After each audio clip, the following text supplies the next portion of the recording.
so I started to investigate just the North American accounts of the giant skeletons that were found in the Ohio and Pennsylvania Valley. I'm talking everything from 10 to 12-foot tall guys found in copper armor. And the more I investigated, I found out it was a worldwide situation where we're talking some really big skeletons, all the way up to 36 feet tall. If we only had basketball then, huh? Well, I can tell you this, when some of these guys, some of the British giants, for instance, one guy specifically, listen to this, a guy by the name of William Joyce in the late 1800s, he could lift a ton dead weight, in other words, 2,000 pounds. And that you're only talking about a guy that was 8 feet tall. So I think the situation that most people find in history is there are too many question marks. And when you're looking at the temples of the world, and you're looking at all of the, what would you say, the answers that are out there that seemingly are, swept under the rug, I think it becomes apparent that for some reason, someone doesn't want the issue of giants brought up, and that's why I spent 3 decades dealing with it.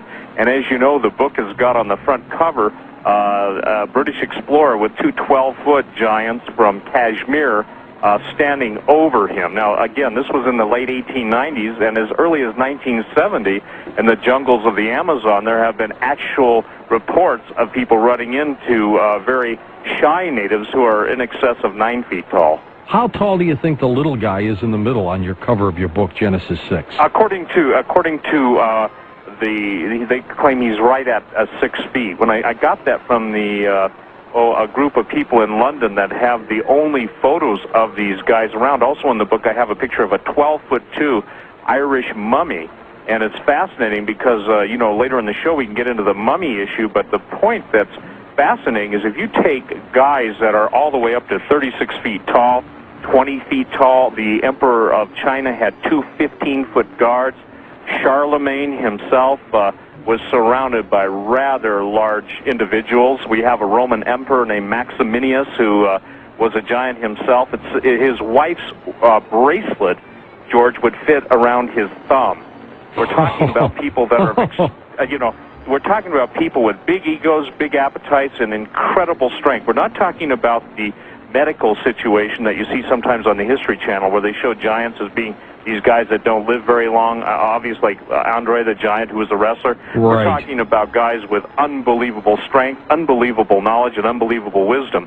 On the website, I even show some of the Incan kings, I-N-C-A-N, Inca, from the Inca Empire, basically in the museums of Peru, that have 4 to 5 times the cranial mass of a standard human skull.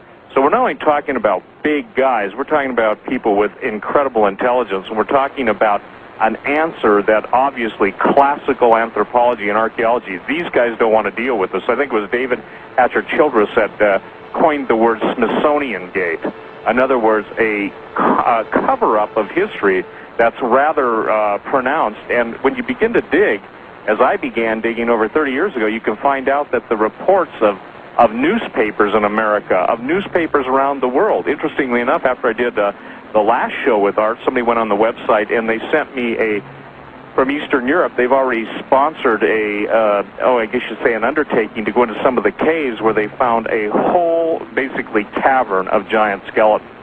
And in the New Ancient American, which is a magazine that's put out in America, they found the most contemporary find. It's someplace in Desert Southwest, and it actually shows the pictures of the giants, shows the cave, etc. So basically, interestingly enough, too, is that when you look at this, you see that there is a very, very, how should I say, skittish archaeological base out there that doesn't even want to deal with this. Well, do you think, Stephen, that these giants were regular offsprings of people, or that they popped up in a very unusual way, depending on the percent of population at the time? Well, first of all, I believe that the reason I use Genesis 6, let me read this and then I'll comment. All right. Genesis 6, 1, 2, and 6 are kind of interesting because it gets into the whole alien, the whole Nephilim, the whole Zechariah, Sitchin, Anunnaki, but let me read it. It says this: "And it came to pass when men began to multiply on the face of the earth, and daughters were born unto them, that the sons of God saw that the daughters of men, that they were fair, and they took them wives, all of which they chose. There were giants in the earth in those days, and also after that, when the sons of God came in unto the daughters of men, and they bore children unto them, the same became the mighty men which are of old, men of renown. Now, there are two opposing viewpoints on this. During about the 4th century AD, the Catholic Church basically said, well, no, these were the sons of Seth. And the sons of Seth married the daughters of Cain, and out of good men marrying bad women came giants. We're talking about men, George, that had 6 fingers, 6 toes, and double sets of teeth. Now, that's kind of interesting because all through the digs in North America, especially in Catalina in California, Lompoc, where there's a prison in California, they found red-haired giants, 10 to 12 feet tall, double sets of teeth, 6 fingers, 6 toes. You go to South America, and the Mayan god Shambhalum had 6 fingers, 6 toes. And so I believe there is a supernatural element, and then you've got writers who claim that we were created by the aliens, the Anunnaki, and I obviously I don't believe that. I believe that all the myths of history center around this one thing, that basically supernatural beings had sex with earth women and produced giants. And it's in the Bible, it's in Genesis 6, Jude 6, 2 Peter, but more than that, and in addition to that, it's all through history. So you believe that these giants are the offspring of fallen angels. Fallen angels from way gone back. Well, from way gone back. And wow. It gets into the interesting thing. You know, if we go into, let's say, Greek mythology, we've got satyrs, and satyrs was a goat-like body, a human torso, and ram's horns. Yes. We've got centaurs, head and torso of a man, lower half of a horse. Cyclops, giants with one eye in the center of the forehead. And by the way, 2 months ago in Indonesia, there were actual cyclopean skulls found, one eye, giant, and immediately the standard, if you will, anthropological community came out and said, oh, these are just basically calcified remains of a normal skull. We've got tritons, mermaids, minotaurs, chimeras or chimeras, and it's interesting because there's actually a patent now with the U.S.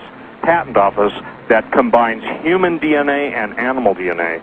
So when we've got a supernatural element inserted into the equation of, in essence, fallen angels even having sex with animals, and by the way, this is ancient Sumerian text, it's ancient Babylonian text. This is something that is through history. It begins to explain a lot of where the myths came from. Let's get into Genesis if we can, without the biblical and religious twist to it. Sure, but I'm really talking about it from a historic aspect. Exactly, and let you interpret some of this for us, because it is there for people to read, and you've been able to pull that out when you have written about it in your book.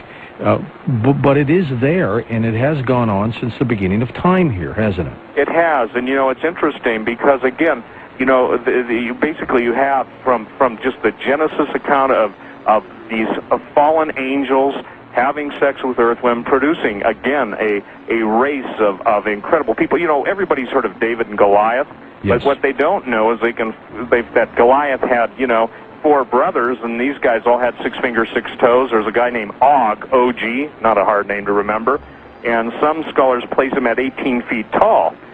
So from the Genesis account in the Old Testament through all of the the historical accounts through the different continents, whether you're dealing with South America, whether you're dealing with North America, the Europeans, the Asians, the Australians, the Greeks, everybody has got their records, their bones. And, you know, interestingly enough, the Aztecs, and there was a lot of chronicling of the Aztecs by different Spaniards that followed, especially their priests that followed the conquistadors.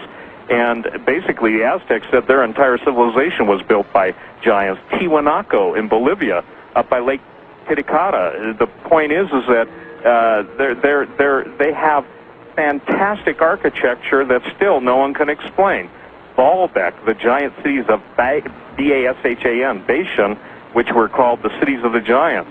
So I'm talking about a time period when there were some really big guys. And see, in classic anthropology, classic archaeology, this stuff is basically taboo. They won't deal with it.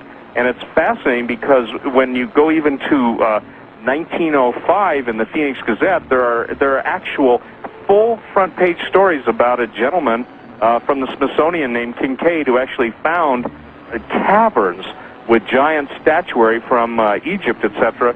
And when people have tried to investigate, David Hatch, Childress, and others, I mean, it's fascinating. They hit a dead wall. It's kind of